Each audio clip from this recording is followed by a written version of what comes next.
I've also got the great pleasure now to introduce our next speaker, Pier Vittorio Aureli, who is an architect and an educator. He studied architecture and urbanism in Venice and at the Berlage Institute, and focuses mainly on the relationship between architectural form, political theory, and urban history. He today teaches at the Berlage Institute, and he also founded the movement Dogma together with Martino Tatara. A very warm welcome to Gustav Metzger, who is here with us for 2 days, and you will have his slides, and a very warm welcome to Pier Vittorio Aureli, who will now present his manifesto, Dogma, Architecture Refuses.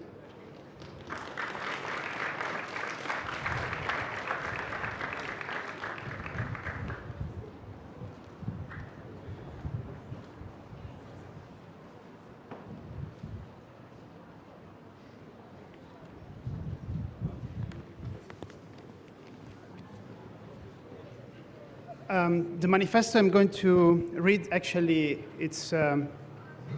rewriting of an existing manifesto, which was, I think, one of the most beautiful manifestos of the 20th century, and perhaps one of the lesser known manifesto. And the reason why I decided to rework an existing manifesto is precisely because anytime you make a new manifesto, you basically arm what has been done before. As you know, actually, the first manifesto in history is the Communist Manifesto by Karl Marx and Friedrich Engels. And if you think the history of communism, there is no another manifesto of communism, because any militant of communism would never dare or would never be so stupid to write another manifesto, precisely to not harm the one that was already done. So, since I was invited to a marathon of manifesto, I was really thinking how I can address this form of declaration. And I thought that perhaps I could, on one hand, rewrite an existing manifesto, and also to focus on something that usually manifestos are not about, which is basically to not propose anything, to propose nothing. Now, this is a manifesto about architecture, and I thought that today the most urgent task for architecture is precisely to do as less as possible. I think something that is becoming more and more precious in our cities is emptiness, is void, is lack of program, of content, of anything, and where actually there is nothing, there is really the possibility of anything can happen.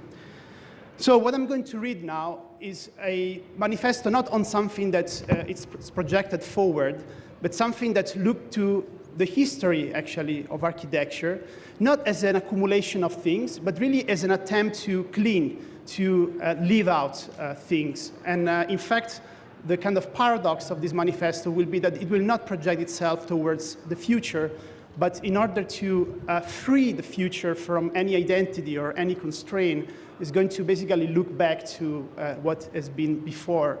the future. So the title is Architecture Refuse, and of course is read on the behalf of the collective of which I'm part, which is Dogma. It has been said many times in architecture writing that one can find some of architecture meaning by looking not only at what architects do, but at what they refuse to do. For Leon Battista Alberti,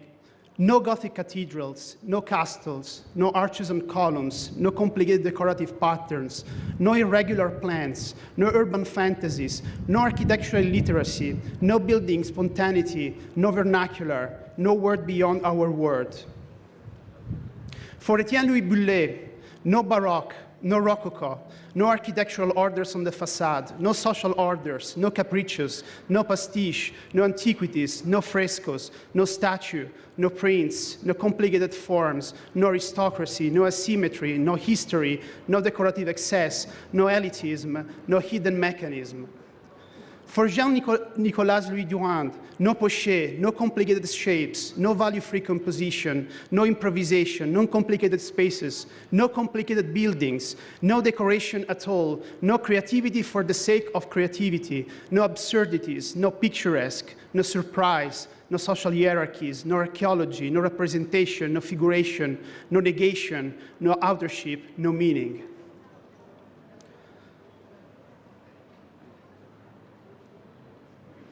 For Ludwig Mies van der Rohe, no expressionism, no irrationalism, no cubism, no surrealism, no futurism, no functionalism, no organicism, no spiritual anxiety manifested with spiritual anxiety, no personality, no protest, no celebration, no martini-like building, no new architecture invented every Monday morning, no fashions, no personal creation, no obsessions, no jeu savant, no casting concrete in whatever shape, no symbolism, no rhetoric, no salvation of the world with architecture, no Merzbau, no unspeakable spaces, no excitement, no enthusiasm, no imagination free from constraint, no alpine architecture, no utopia, no planning for city as a whole, no technological acrobatics, no difference for the sake of difference, no formal variation for the sake of formal variation, no figurative architecture, no chaos, no omnipotence, no arrogance, no modesty, no screaming, no manifesting anything, no value-free availability,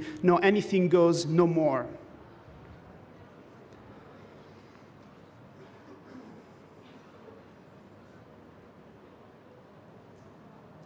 And today, some architects like us refuse to be involved in some ideas.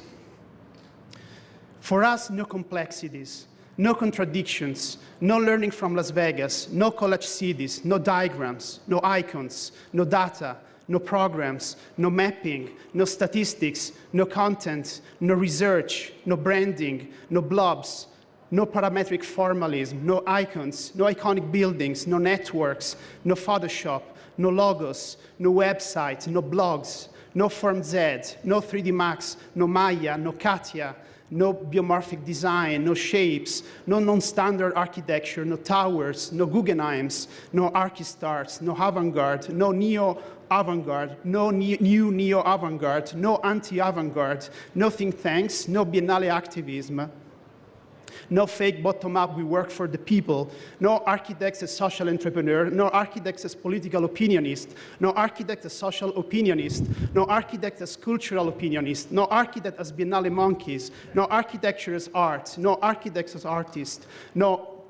artists as architects, no art as architecture, no architect as aspect on everything, no architect as journalist, no Stephen Hall-like dancing windows, no rhomboid-like facade pattern, no Peter Zumthor New Age approach to architecture, no circular holes in the facade, no cantilevering boxes, no green grass on the roof, no titanium on the facade, no colorful architecture, no twisted shapes, no strangeness, no drama, no uniqueness, no originality, no novelty, no newness, no nostalgia, no 60s, no utopia, no nature mending, no fake interactivity, no irresponsibility, no life mirroring, no information, no communication, no coercion, no confusing architecture with everything that is not architecture, and most importantly, not confusing life with everything that is not life. Thanks.